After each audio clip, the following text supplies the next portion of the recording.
Hi hello नमस्कार, मी श्रुतिका। माझ्या YouTube चॅनलमध्ये तुमचं खूप खूप मनापासून स्वागत आहे। तर आज झालं असं की प्रिशाला खायचे डोसे, पण बॅटर नसल्यामुळे डोसे कसे खाणार।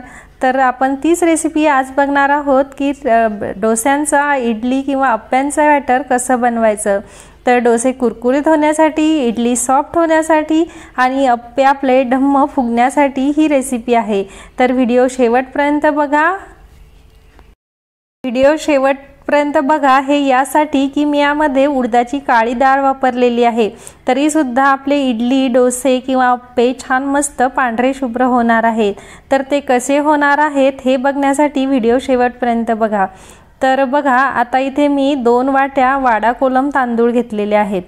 तर तुम्ही कुठलेही तांदूळ घेऊ शकतात, पण इंद्रायणी वगैरे जो जास्त चिकट तांदूळ असतो, भात ज्याचा चिकट होतो ते घेऊ नका शक्यतोवर। तर रेशनचे तांदूळ घेतले तर त्याच्या सुद्धा खूप छान इडल्या होतात। तर इथे 2 वाट्या मी हे तांदूळ घेतलेले आहेत आणि 2 वाट्या काळी उडदाची डाळ घेतलेली आहे। तर बघा, ही माझी अशी घरगुती काळी साल असलेली उडदाची डाळ आहे। तर झालं असं की प्रिशाला इडल्या खायच्याच होत्या आणि माझ्याकडे पांढरी डाळ नव्हती। तर म्हटलं की आपण ह्याचीच ट्राय करून बघूया। तर खूप सुंदर अशा इडल्या माझ्या झालेल्या। तर बघा, आता ही डाळमध्ये आपण पाणी टाकून स्वच्छ 2 ते 3 पाण्याने व्यवस्थित धुवून घेऊया, जेणेकरून ह्यामध्ये जर काही असं कचकच आणि शेंगांचं थोडं साल असते ती निघून जाते पाणी टाकल्यामुळे। तर बघा, 2 ते 3 पाण्याने हे स्वच्छ धुवून घेतलेले आहे मी आता। त्यानंतर हे तांदूळ सुद्धा 2 ते 3 पाण्याने मी स्वच्छ धुवून घेतलेले आहे, जेणेकरून तांदूळात असलेली कचकच सुद्धा निघून जाईल। तर अशा प्रकारे बघा, आता 2 ते 3 पाण्याने मी स्वच्छ हे पाण्याने धुवून घेतलेले आहे। त्यानंतर 6 ते 7 तास आपल्याला हे डाळ आणि तांदूळ भिजत घालायचे आहे। तुम्ही एक रात्रभर सुद्धा भिजत घालू शकतात। तर बघा, आपले तांदूळ आता भिजलेले आहेत। तर तांदूळ सुद्धा भिजल्यानंतर असे पांढरे शुभ्र दिसतात आणि थोडेसे फुगलेले असतात। आणि इथं डाळ सुद्धा तुम्ही बघाल की आपली डाळ सुद्धा भिजलेली आहे।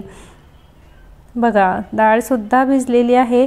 तर तुम्हाला वाटेल की आता हे छिलके कसे काढायचे, खूपच जड काम आहे। तर नाही, एवढं काही जड काम नाही आहे। ते हाताने छान मस्त याला घासून, हातावर डाळ घेऊन घासून घ्यायची आणि बघा अशा प्रकारे छान घासून घ्यायचे, दोन्ही हाताने घासायचे। इथे मी एकाच हाताने दाखवले तुम्हाला। तर आणि आता एका भांड्यामध्ये आपण हे पाणी सगळं काढून घेऊया, जेणेकरून सगळे शिलके त्याच्यामध्ये असं हलवून ते पाण्यासकट डाळ हलवून घ्यायची, म्हणजे शिलके वरती येतात आणि अशा प्रकारे ते पाण्यावाटे बाहेर जातात। तर अशा प्रकारे 4 ते 5 वेळा असं केले की लगेच आपली डाळ स्वच्छ पांढरी होते। तर बघा, किती छान आपली पांढरी शुभ्र डाळ झालेली आहे। वाटणार सुद्धा नाही की आपण काळी डाळ वापरलेली आहे। तर अशा प्रकारे तुम्ही करू शकतात आणि खूपच रुचकर असे हे डोसे किंवा इडल्या लागतात याच्या। त्यानंतर ही डाळ मी मिक्सरला बारीक वाटून घेतलेली आहे। तर वाटताना थोडंसं पाणी सुद्धा वापरलेलं आहे, अजिबात पाणी वापरायचं नाही असं काही नाही, पाणी वापरूनच ही डाळ वाटली गेलेली आहे। आणि आता एका मोठ्या भांड्यात मी हे वाटण काढून घेतलेलं आहे। शक्यतो भांडं हे मोठं घ्यायचं, कारण पीठ आंबवल्यानंतर थोडंसं फुलतं, म्हणून मोठ्या भांड्यातच काढायचं। त्यानंतर तांदूळ सुद्धा मी वाटून घेतलेले आहे। तर अशा प्रकारे बारीक असे तांदूळ वाटलेले आहे। तर बघाल की जास्त जाड किंवा जास्त बारीक सुद्धा मी हे मिश्रण वाटलेलं नाही।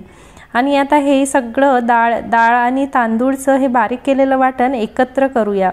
तर आता हे एकाच डिरेक्शनने अशा प्रकारे मी हे मिक्स करून घेतलेलं आहे, जेणेकरून सगळे तांदूळ आणि डाळ एकत्र मिक्स झाले पाहिजे आणि एकाच डिरेक्शनने हे मी फिरवलेलं आहे। तर तुम्ही जेवढं हे फेटून घ्याल तेवढे इडली आणि डोसे छान मस्त कुरकुरीत आणि इडली सॉफ्ट होते। तर बघा, इथे मी 2 वाटी तांदूळाला 1 वाटी उडदाची डाळ घेतलेली आहे। ह्याच प्रमाणात तुम्ही बॅटर केले तर खूप छान होतं। त्यानंतर 6 ते 7 तास हे पीठ मी आंबवण्यासाठी ठेवलेलं आहे। तर हिवाळ्यामध्ये हे पीठ लवकर आंबत नाही, तर तुम्ही एखाद्या पिठाच्या डब्यामध्ये सुद्धा हे पीठ ठेवू शकतात किंवा एखाद्या ब्लँकेट किंवा उबदार कपड्यामध्ये हे भांडं असं झाकून ठेवायचं, जेणेकरून पीठ छान मस्त आंबून येतं।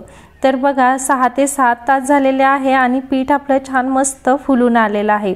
आता 2 दिवस आमच्याकडे ऊन होतं, त्यामुळे मला पिठाच्या डब्यात किंवा असं ब्लँकेटमध्ये वगैरे उबदार कपड्यामध्ये झाकून ठेवावं लागलं नाही, त्यामुळे माझं पीठ आपोआपच छान मस्त फुलून आलेलं आहे। तर मस्त फ्लफी आणि असं हे छान फुललेलं डोस्यांचं इडलीचं बॅटर तयार आहे। तर डोसे कसे बनवायचे याची रेसिपी मी टाकलेलीच आहे, ती पण नक्की बघा। तर अशा प्रकारे आपलं आता हे बॅटर तयार आहे। तर आता मी प्रिशासाठी उद्या डोसे बनवेलच। तर तुम्हाला ही रेसिपी कशी वाटली मला कमेंटद्वारे नक्की कळवा आणि जर माझी रेसिपी आवडली असेल तर लाईक करा, शेअर करा आणि सबस्क्राईब करा। तर अशा प्रकारे तुम्ही डोस्यांचं बॅटर बनवा। मी ह्यामध्ये मेथीचे दाणे वगैरे सुद्धा टाकलेले नाही, अगदी फक्त 2च वस्तू वापरून हे बॅटर बनवलेलं आहे। फक्त प्रमाण तुम्ही योग्य ठेवा की 2 वाट्या तांदूळ घेतले तर 1 वाटी डाळ घ्यायची आणि ही काळ्या पाटीची डाळ तुम्ही नक्की वापरून बघा आणि टेस्ट बघा कशी लागते। तर बघा आपलं मिश्रण छान मस्त असं फ्लफी झालेलं आहे। तर असं फ्लफी झालं की समजून जायचं की आपल्या इडल्या छान होतील। तर या पिठापासून अप्पे कसे बनवायचे हे रेसिपी मी लवकरच शेअर करेल, ती सुद्धा बघा, कारण माझ्या प्रिशाला अप्पे खूप आवडतात। तसेच नारळाची चटणी सुद्धा त्यासोबत शेअर करणार आहे, त्यासाठी व्हिडिओ नक्की बघा। आणि चला तर मग पुन्हा भेटूया नेक्स्ट व्हिडिओमध्ये, तोपर्यंत नमस्कार, बाय बाय, धन्यवाद।